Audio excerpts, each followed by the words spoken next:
For the last time today, I'm going to go over the Arsenal transfer news. Now, I'm sure everybody's aware that it appears that Benjamin Šeško is the striker Arsenal's chosen. If you've been living under a rock for the last 24 to 48 to maybe at the point of making this vid 72 hours, Arsenal and RB Leipzig are in discussions about a possible payment structure regarding the transfer of Benjamin Šeško. The player's release clause is set at over 80 million euros.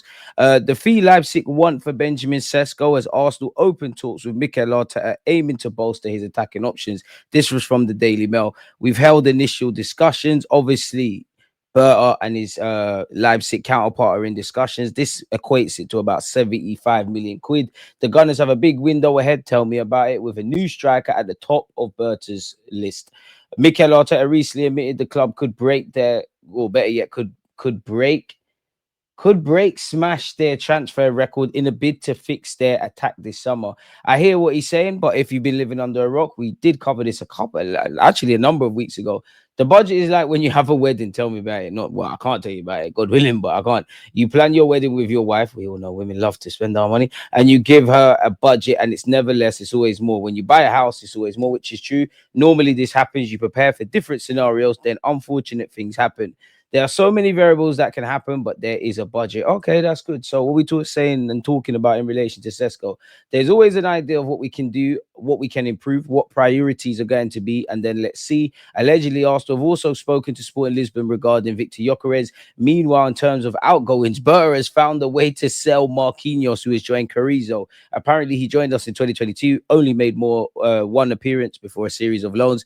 Has anyone seen him playing anything of any meaning? I don't know, but Charlie White, I believe, who's a journalist, Leipzig has told Šeško in talks this week that they are looking for a quick sell and he can leave as soon as possible. That's great for you lot because you get your money and do what you're doing.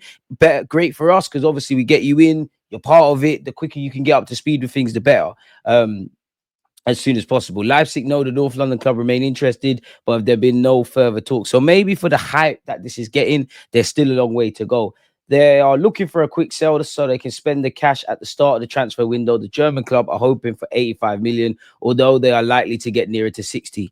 Now, I don't know anything about negotiations, but again, if we take this for gospel, it appears, I wouldn't say they're desperate because there's a couple of clubs that will probably pick up Šeško, especially whether it's the striker market, his potential, all of these kind of things. But it seems like they're in a rush to get this kind of done.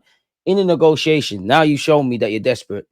60 million could turn into 57. I know I'm petty, people, but yeah, man, we have to make deals out here. Apparently, we've even agreed personal terms, according to a report, for the 22 or better yet, 21-year-old. Apparently, we're also pushing to reach an agreement with Victor Gyökeres. And apparently, fresh talks were scheduled with his reps following the Portuguese final on Sunday. So are we aiming to tie up both deals, see what the financial outlay is, and then make a final decision? Or have we got to that point now where, okay, we like Gyökeres, we like Šeško, we've gone with Šeško? I don't know. Apparently, we are expected to sign either Gyökeres or Šeško during the upcoming summer, and Mikel Arteta's pursuit of a new number 9 and now agreed personal terms with the latter, according to a reporter from Arsenal Insider Team News and Ticks. Sky Germany have also revealed that Arsenal are locked in discussions with Leipzig and have been for over a month for Šeško. They're open to a number of different payment structures, which you'd imagine we're advancing somewhat in that regard. Although Šeško's potential transfer fee will exceed his 80 million release clause if Arsenal decide against a one-off payment. We've gone over his comments and where he was blasé about his future. I've covered that in many a video. Go and check that out. Team News and Ticks also said the reported 93 million is absolute nonsense. RB Leipzig's starting position is much less, with Arsenal negotiating from there. The Gunners want a quick resolution and the fee is now all important. So it seems like maybe minor I's and dotting T's before medicals. Now, we got to remember, I don't know when the Brazilian tour ends, but he's in Brazil. If we agreed everything today, he's either got to find his way back to Europe or Arsenal have to talk to someone that they've got decent contacts with in Brazil to get a medical team out there and obviously use some facilities to get that done. Who knows? Maybe Eddie could do us a favor in that regard. Apparently, no under-21 player scored more league goals than Šeško with 13 in Europe's top 5 leagues last season. Now, my thoughts, and I'd love to know yours, as well as smash the like button, people. We're trying to get to 70,000. I feel you got to look at Sesko in isolation, and then you've got to look at the whole Arsenal thing before we see how it meshes together. Now, where I look at Sesko, obviously there's a lot of pros, there's a lot of cons. He's not the prettiest footballer, but in terms of an athlete, his leap, his ability to score goals, his potential due to his age, his physical qualities, I think there's something there. I'm not saying he's gonna listen. If you sign for Arsenal, I hope you become the talismanic figure we will become, and I'm exaggerating, but someone that, in the ideal world, you're fighting with Haaland for the golden boot, because you do. When I think of Sesko, I think of a robot. He's someone that people have seen at youth level. Everyone that plays Football Manager's probably bought him. Hasn't set the world alight, but you've seen little things in Bundesliga across the 2 seasons. Obviously, at a time in the Champions League, Leipzig have struggled this season, so they haven't done anything. But I mean, he's 21. He's moving to a new league, new system, a very complicated one in what he's required to do as part of the collective and obviously individually. I think many an Arsenal fan would say, yeah, we'll praise you and critique you as the games go on and whatnot, but we need you to deliver. That ties me into the second bit, in that Arsenal are in win now mode. Now, if he signs, we get over the line. His ball striking is great. If he shows that he can do that, and times where we've needed a clinical man, you do that, great. But could you argue where, Gyökeres comes with its own risk? No one can act like it isn't, but he's 26, turning 27. He's kind of well-rounded. What you see is what you get. The numbers are crazy in terms of us wanting to finally get over the line, at the very least in the Premier League. And when we get into semi-finals, it's a Gyökeres thing. So naturally, when you look at that and a player like that and just win now mode, and then you look at Šeško, which is still from the same hymn sheet, which, many fans know this, but they're impatient of, he might be able to help us in 6 to 12 months of his first time here, but maybe in the 2-3 years that follow his arrival, that's where you start talking about him.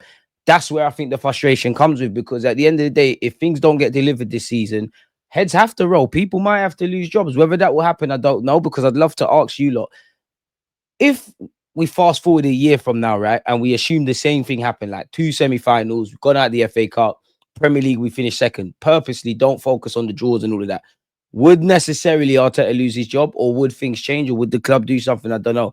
Now, I don't think Šeško can talk to but it's food for thought, man. Šeško won't be the first nor the last player that's been written off before they've kicked a ball. He scored over double the amount of goals in 21 last season than Alexander Isak did, with 10, pardon me, in his final season at Sociedad. So it is food for thought, but you can't take too much stock in that. Would you ultimately like to see Šeško at Arsenal, people? I don't know.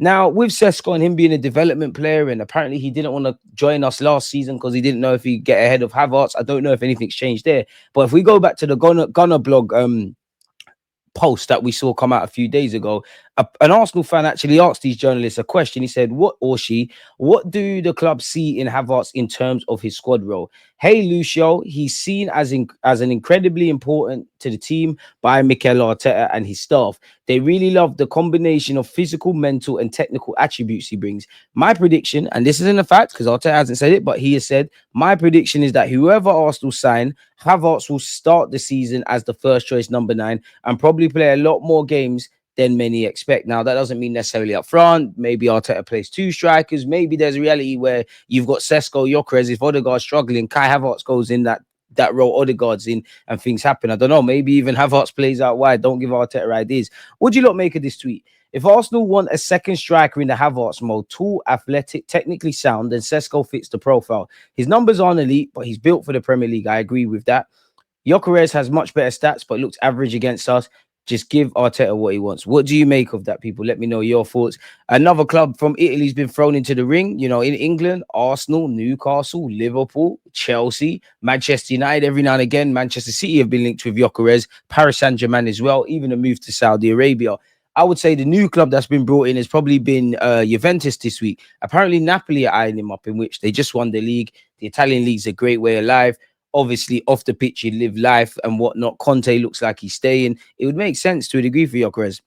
Now, I don't really care about the Garcia keeper because it doesn't seem like there's anything of credibility at this moment in relation to him to Arsenal. But apparently, those at Espanyol still think Garcia will end up signing for a Premier League club, not Barcelona. Apparently, Barcelona are well positioned. But this says Real Madrid are in for him. Newcastle, Arsenal, Tottenham are all interested in signing Barcola, with reports that PSG could be willing to sell for 42 million. It'll be interesting because it's a World Cup year now. France are littered with talent. I'm having Barcola. I think he's very raw. Like even against us across the two games, he had chances he should have scored. But I like him, man. I personally think he made that move to PSG too early. Probably should have stayed at Lyon. I mean, I think this is 100% BS, but apparently Kingsley Coleman and Martinelli are among two alternatives that Barcelona have in their list if they cannot get Luis Diaz or Marcus Rashford. Martinelli to Barcelona, would you lot selling people? What if he goes over there and excels? This week, Arsenal have been linked with both Mitoma of Brighton and Morgan Gibbs-White of Nottingham Forest, folks. Would you have any of those? Real Madrid are allegedly keeping tabs on Miles Lewis-Skelly. We already went through this, but so good. I had to say it twice. Marquinhos has left the football club. Gabriel Magalhaes' new deal will be a 3-year extension. What do you lot make of that? Should it have been shorter? Should we have sold him this summer? Should we have given him a 5-year deal? I don't know. That's why I want your thoughts.